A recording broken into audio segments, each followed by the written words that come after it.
scenic town of Westport is on the south coast of Massachusetts, squeezed in between the towns of Dartmouth and the Rhode Island border.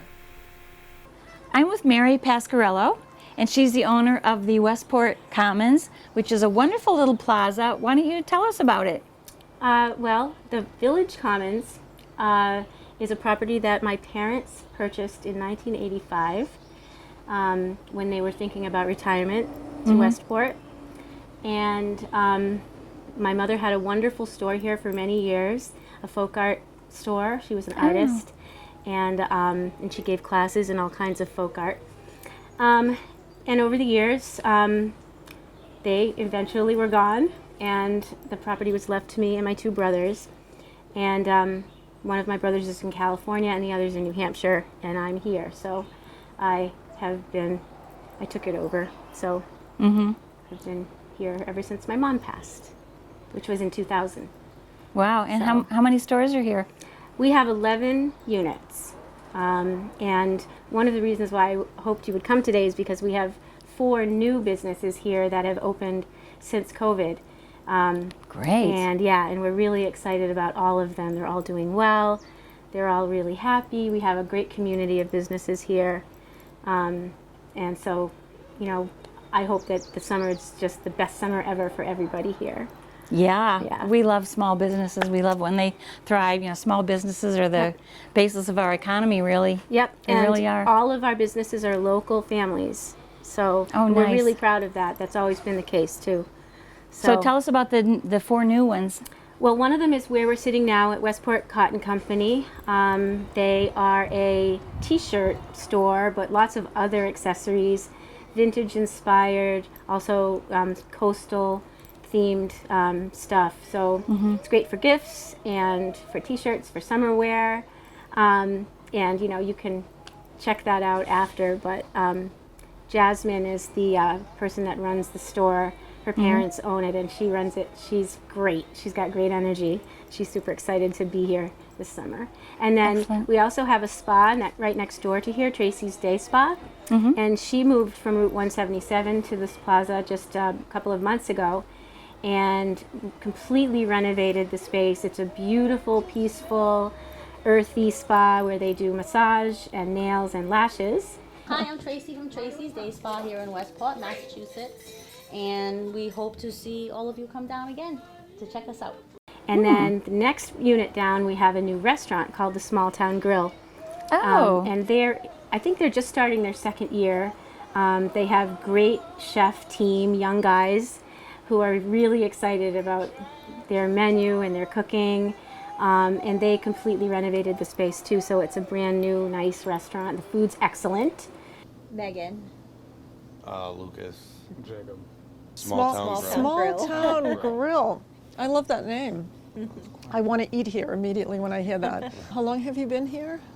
Just about a year now. Wow, and tell me about the kind of food you have. So we do Southern barbecue. What are your specialties in that you serve here?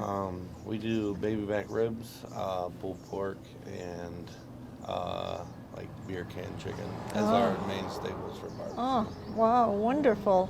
And I bet you're probably the only people around here who do that kind of food, I bet. Yeah. So In Westport, yeah. Absolutely. Yeah. Westport. Oh my God, they have homemade ice cream. Can you believe that? And look at the flavors, spiced marshmallow. Wow. And then actually there's 5 because there's Stacy's Cakes, but then also Village Pizza, which has been here for 35 years, I think. They sold, and the new owners are a wonderful family, the Cesarios, Neil and Janine, and they are just rocking it. The pizza place is doing great. Oh, nice. Yeah, so that's our new stuff. We're here with Marco Montez today at the Westport Winery, enjoying this beautiful day, and Marco is going to tell us a little bit about the wine process and a little bit about the winery. Sure, great. It's great to have you here. Thank you.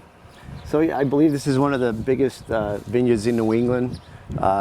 Just about 80,000 vines planted, several different varieties. Anything from the well-known Chardonnay and Riesling to more, esoteric, not so well known varieties like Arcuzatelli, Grüner Veltliner, a lot of Eastern Europe varieties that do really well here in our climate, in our soils. So that allows us to make whites, rosés, sparkling wine, which is something that we really try to focus on, made in the traditional champagne method. And over the last few years, we started making some red wines as well, because we do have some varieties that, some red wine varieties that are doing well here in our climate as well. What is it about the soil here that makes the wine so wonderful? Yeah, I mean, it's soil that drains well, and really, I think more than the soil, it's the location. We are on the Westport River, just a couple miles away from the Atlantic Ocean, so we get these cool breezes in the summer.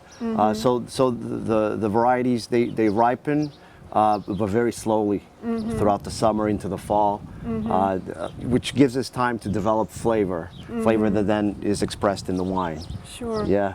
And are there particular kinds of wine that you do in particular seasons, or is that an open thing that you can decide upon? Yeah, and we definitely have a plan on what types of wines we want to make, and basically we make harvest decisions based on the type of wines we want to make. So we start every harvest picking by hand our grapes for our traditional champagne method wine. So we pick our Chardonnay, Pinot Noir, Pinot Meunier by hand. It's usually the first grapes we bring in because we have the intention of making a traditional style sparkling wine. Sure. And then from there we go on, probably next we pick our varieties for our rosé wine. We every year we try to make a Pinot Noir rosé.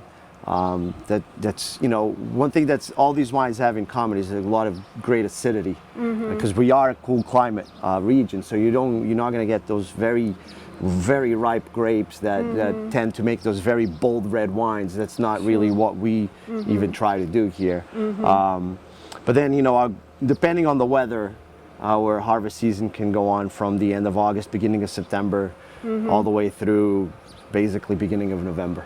Yeah.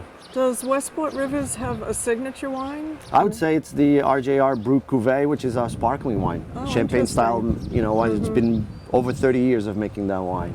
Yeah. Wow, interesting. Yeah. And it's made in the traditional method, so it takes us a minimum of 3 years from harvest to releasing that wine. Wow, Yep. interesting. Could you just tell us a little bit about the process? If I could summarize, it really starts in the vineyard with pruning and tending to the vines almost on a daily basis. All year long. I mean, winter, spring. People really have this image of wine making. It's just crushing grapes and fermenting, and boom, that's it. You got wine. Lucy and Daisy. That's right. But it takes a lot more than that. Sure. It really is a year-round process. Obviously, the most exciting part is harvest, because that's, after so many months of work in the vineyard, you get to pick the grapes, bring them into the area that we are in right now. This is our crush pad. Yep. Over here, we have our press, where we press the juice. Basically, that's, for our whites, rosé, sparkling wine. It's the first tool that we have to use to separate the juice from the skins and the seeds and all that, and then the juice from there is pumped into our winery, into tanks, and that's where we start working on the fermentation process. Fascinating. So that's a big fast forward right there. Obviously that's a very labor intensive work. And then in the winery, obviously, we have a little bit more control because it's not open to these elements, which in New England, as you know, they're always, very challenging. changing, yeah. But once in the winery, we have a little bit more control. We ferment all the way almost through, the holiday season, Christmas, and we might still have a couple of wines still fermenting. Interesting. Wow. And then start the aging process, for whites, rosé, those are wines that we usually try to bottle before the next harvest. So we start the fining process, filtration, to clarify those wines so that we can bottle them. We begin bottling early in the spring, all through the summer. And then we have wines like our red wines that we make here, like Pinot Noir, Marquette. We have a new blend that we just released called River Flats, which is a blend of a few different varieties like Marquette and Petite Pearl, new varieties that we planted a few years ago. So we're starting to make some more red wines as well. Those wines don't get bottled before the next harvest because they need to age in barrel for some time. So every wine is treated differently. We don't have a formula that we apply to all wines. Every wine its own unique identity, you know. When we talk about sparkling wine, then it's even more labor intensive because we have to basically ferment the base wine, and then from there we go into bottling, which then go through a secondary fermentation, which is what creates the bubbles. And an aging process. The wine sits in the bottle before we finish it and cork it for a couple of years. So it's a lot of work. Yeah, we really do have the perfect climate for sparkling wine here. Yeah. Wonderful. So this is the riddling room. This is specifically sparkling wine. Okay. After the secondary fermentation, the bottles are placed into these cages that we rotate on a daily basis to get them to a vertical point. And that's because the secondary fermentation leaves a sediment in the bottle, which we need to extract. So this bottle is already all set, ready to go. The sediment is down at the neck. So it's ready for the next step. Wow. Yep. Boy, there's a lot of work. Yeah. involved in this. Especially sparkling wine made in the traditional style is very labor intensive. Yeah. Wow. So what do we have here? We have wines such as Chardonnay. We don't age all of our Chardonnay in barrel, but we do age some of it in barrel. Over here you can see the Grace, which is that fortified wine I was telling you about. So we make Grace Chardonnay, Grace Pinot Noir. And they go all the way back. Yeah. It's so neat. So do you do like they do in the movies? Every once in a while, take a little taste out of it. Oh yeah. Bottle on this side. Yeah. Oh, jeez. Cool. Yeah. Very cool. How many bottles can you? We can do up to 900 an hour. Wow. Yeah. Oh my goodness. Yikes. So how many bottles a year do you? I would say 10,000 cases, more or less. 10,000 cases. Cases, So yes. that's 10,000 times 12 Correct. Wow. Yeah, bottles. bottles. We also, we didn't talk about this. We also make Prosecco style wine that we package two ways, in bottle and in cans. Wow. So we have canned wine, these small little cans, That seems to be which a are very trend, convenient. yeah. People can take them to the beach, Yeah. the park, and we make 3 wines that we put into cans. A white we call Farmer's Fizz, which is one of the most popular wines. A rosé fizz and a red fizz. Yep. Wow. Yep. Interesting. Oh, neat. Yep. Always from Italy. Oh, yeah. interesting. Yeah. Oh, wow. I think I'm gonna have to go get my wallet.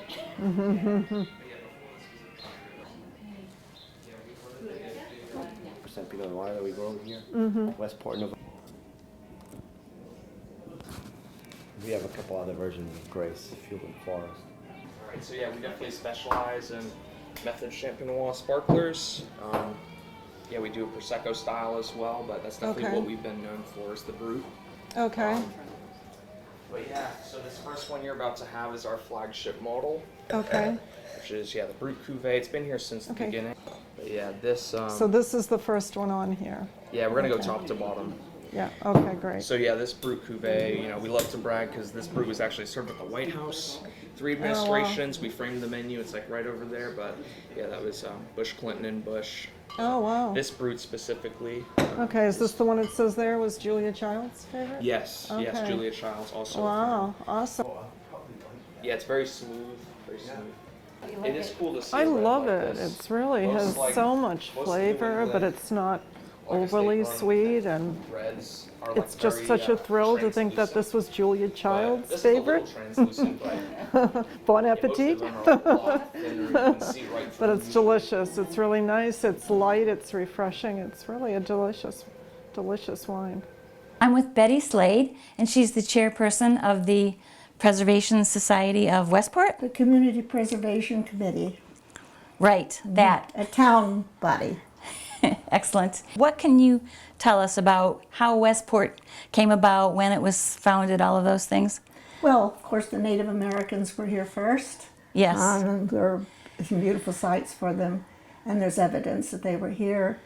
The proprietors bought the land in the 1600s, and it was divided up among various families. But it was part of what was called Old Dartmouth. And then in 1787, Westport was disconnected, became its own town, and moved out of Old Dartmouth, New Bedford. Other towns were also formed. We're called Westport because we're the westernmost port of the Massachusetts Bay Colony, like Eastport, Maine, and Westport, Massachusetts. Okay. It was sort of made up of 5 towns when the Europeans first came here. It started developing into 5 towns, and there were Quakers. And Quakers came down here. A lot of Mayflower descendants, too, are down here. They came down here and settled and set up their Friends at the Meeting House and so forth. So Westport Point, where we are right now, is one of the towns or we call villages within Westport. Okay. And this area was known for whaling. Whaling ships. A lot of the equipment that was used on whaling ships, and even whaling ships were built here. They left from here to go on their tours around the world. We have a cemetery. Up the road, we have 26 whaling masters buried there. So it was known as for whaling. And it started really growing at the Revolution, because the American Revolution, because the British were bombarding areas in Little Compton and that area. So people started moving over here because it's very difficult to get into this river. So the British tall ships, the British ships couldn't get in. They couldn't even bombard it. So now we are here lobster fishing. Mainly it's lobster fishing down here. Of course, there was agriculture all through, but fishing, agriculture, a lot of mills and so forth around here in Westport. So it had a normal development. It's a small town, relatively speaking, about 16,000 people in the winter. In the summer, they say it doubles, but I don't know if it's quite that much, but we have a lot of summer people who come down here. Yeah. We're famous for, we have 90 pairs of osprey every year that breed here. Oh, wonderful. Yeah, and so that's one of our very important parts. We're well known for that. This is a right to farm town. Oh, and I've heard that. I think maybe you told me. And Yeah. what does that mean exactly? That means that people who move in to Westport can't complain about smells and slow tractors on the road and all of those things. There are kind of some kinds of privileges that are given to farmers. This has been a very strong farming community from the beginning. Westport was also known for rum running and things like this during Prohibition. Because, as I said, you can sneak into these places, and people used to do that. Now, is there a museum in Westport? We consider the Handy House, which you went by, Yes.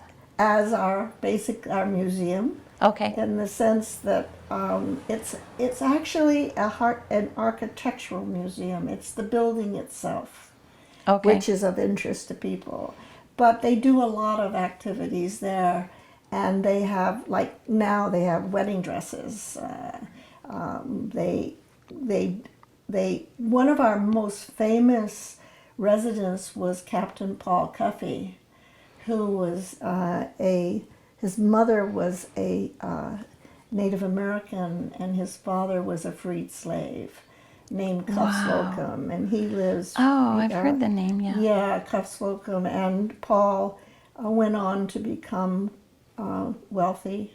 He set up probably the first integrated school in America here in Westport in 1799.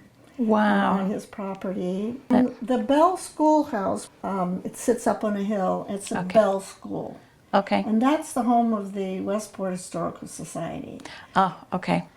Excellent. Well, thank you so much for talking to us today and telling us all about the history of Westport. It's wonderful. It is an interesting history. It really is. It certainly is.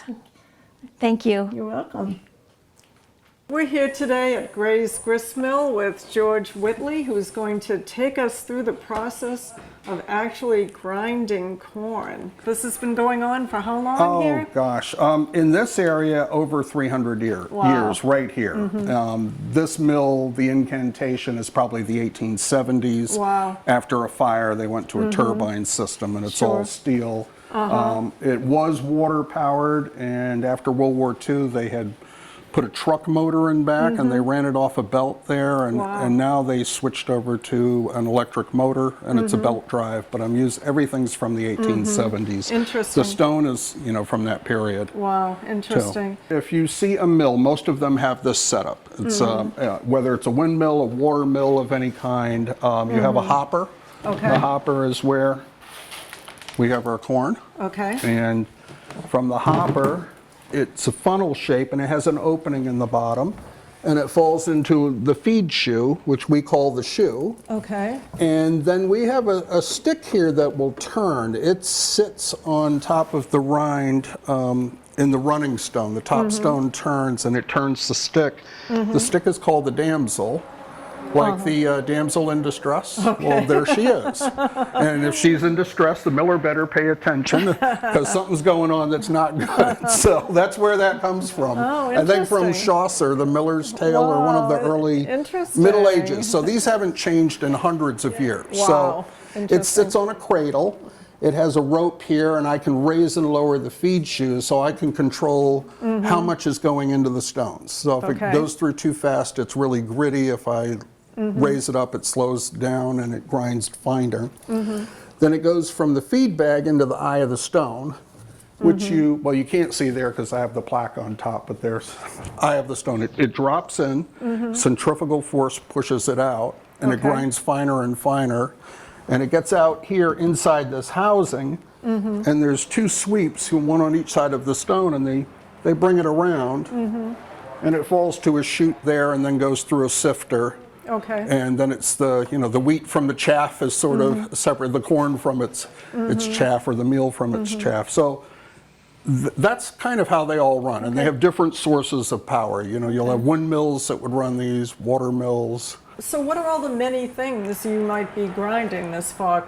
Cornbread, grits, other things? It's funny you said that. I have two corns that I grind. I grind a yellow corn that's a Longfellow yellow. That I use for polenta, which is grits. Right. But mine's my own grind. It's different. I grind it coarse, I sift it coarse, and then I hand sift some of the wastage, to pull out the larger grits and throw it back in. So it's a more hands-on product. The white is the Johnny cake meal, but they're both in the same family. Those are the corns that the Pilgrims ate. Wow. It's what Samoset showed them where the stores of corn were laid out on the husk leaves. They're already been shelled and stacked, and they stored it that way. It was that corn. Wow. And we're really the only commercial mill that grinds it with regularity. Plymouth carry, they'll have it. Tell us about Johnny cakes and the history of it, because many people coming here, and especially not from New England, aren't even going to know what that is. No one knows So tell us a little bit about the history of that. There's different schools of thought. Johnny cake was originally the natives. They cooked cornmeal that they ground. They used mortar and pestles, which could have been granite, with circular indentations in communal areas, or they used wooden posts, in a hollowed out log to pound and grind the corn. So they would get it to the consistency they wanted. They'd add water to it, probably some salt. They didn't have butter or milk. Wow. So they weren't able to have that style of Johnny cake meal at all, until the colonials got here. So they would put it on flat rocks and heat it in a fire. They didn't have, cast iron pans or anything like that. So it's a lot drier than one we might get today? Well, you can still get it made with water, but what happens is there's sort of two styles. Like we have recipes on the back of our bags. There's thin style, there's thick style. The thin is with milk. The thick is actually water, but you scald the meal first so it'll rise up. Oh, And so those end up being thicker. Interesting. And I don't know, I want to say that's more of a native style because they didn't have milk. Okay. And the thinner style tends to be, it's like the further west you go, the thicker they get. I think they had more corn over there, so they could be extravagant. I don't know. But the thin style was here, and in Newport was the thin style, but thick style was over there. Yankee Ingenuity. This is an agitator from a 1930s Maytag wringer washer, the kind that, you know, wrung the clothes out and shook it back and forth. They still work. That's my sifter. Now there's, I mentioned I could control the feed rate, and basically this is how I raise it and lower it. Okay, so we'll start off with it in position. I put these under it because this may just drop on its own, and that's not good. So I can control that. I can control the tightness of the grind and the speed at which it's running. You know, and there's a little dance you do to get to that point, but the first thing I have to do, and I'm going to have you do it. Last time I ground, a couple of days ago, I left the stones where they were. Okay. So they're kind of frozen. Okay. And I have a belt drive down below, and if I try to start up two frozen stones, that belt will squeal or it'll throw itself off. It's a mess. So we have to separate the stone. Okay. So it's like that. I'm going to have you give it, say, a dozen half turns clockwise. So we're going to listen for.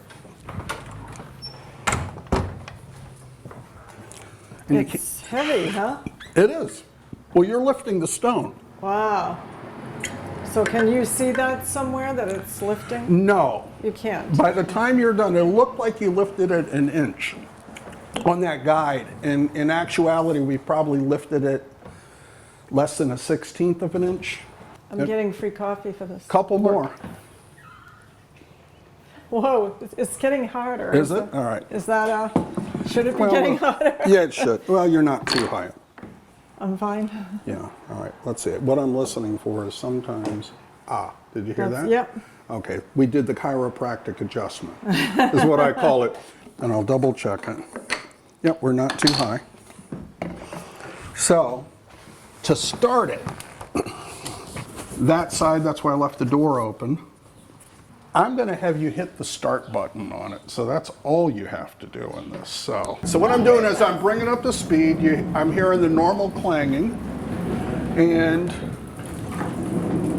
I can hear it dropping in. A little bit's coming out. So what I'm going to do is I'm going to bring the stone down. And you hear it kind of grumbling and creaking. What's going to happen is what's in there will start to fluidize. And it just sounds totally different. It'll actually sound like it speeds up, which it may.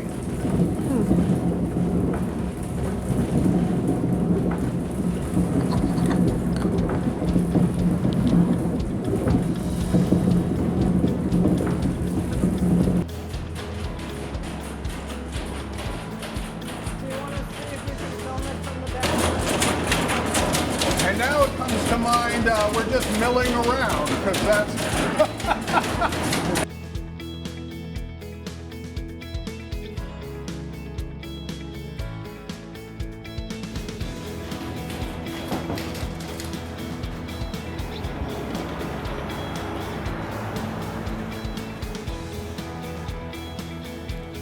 Oh, hi, Mary Disco. Hi, Mary. And you own this. Yes. And what's it called? Ray's Daily Grind. Nice. Well, thank you. Thank you.